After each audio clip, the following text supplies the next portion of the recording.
Help me understand why we allow over 16,000 children to die each day from hunger or hunger-related diseases. Help me understand why it is acceptable for the 0.1% to control majority of global resources, while 6 million children die of starvation every year. Help me understand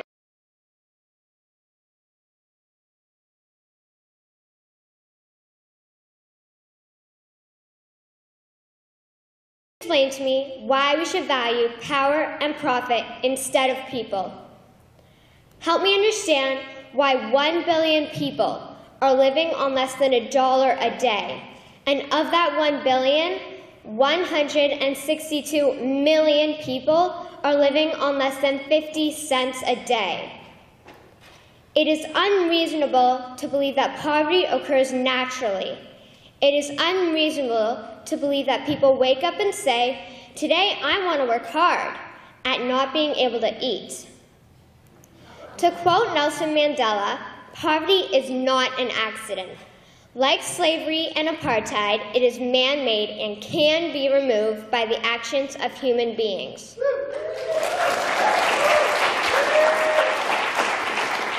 So if poverty is not an accident, then what is causing this pandemic we call poverty? It is the point of this speech to argue that a corrupt and violent group of people, through the use of governments, banks, and corporations, are causing the poverty we are seeing in our world. Allow me to explain how globalized banking is causing poverty, why this should matter to us, and how we can change it. What most of us understand is that extreme poverty occurs when people are not able to procure their basic needs, such as water, food, sanitation, clothing, healthcare, and education. What most of us do not understand is that the reason this type of extreme poverty exists on a global scale is due to the corruption of individuals in our banks, governments, and corporations. How do banks fit into the corruption? They are the credit creators. Nations access this credit, which creates the debt money that will be owed back to the bank. Attached to this debt money is compounded interest. This interest can never be repaid because the only ones allowed to create money is the banks. As a result, an exponentially growing national debt is created in every nation that borrows from these banks. How do governments fit into the corruption? They are the policymakers and the tax collectors. The corrupt politicians create policies that benefit the corrupt banks and corporations.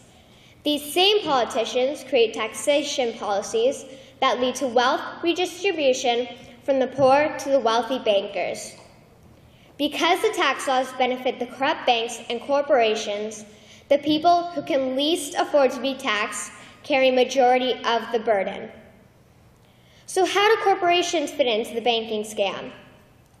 Organizations like the World Bank, the IMF, and the WTO convince countries who are resource wealthy to participate in their centralized banking scam. Government leaders who will not support the banks are forced out and new leaders are put in. These leaders are paid to participate to the detriment of their country. These countries are then destroyed through the looting of their resources, the enslavement of the people, and the denial of benefiting from the profits derived from their own country's resources.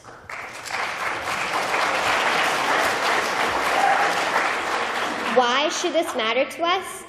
It matters because if you and I were in a state of extreme poverty, we would want someone to save us from those imposing their corrupted will upon us. It matters because if we turn our eyes from the injustice, then we will have no excuse when injustice is thrust upon us. It matters because if we don't stop the corruption, my generation will most probably be slaves to the corrupt. How can we change our present course?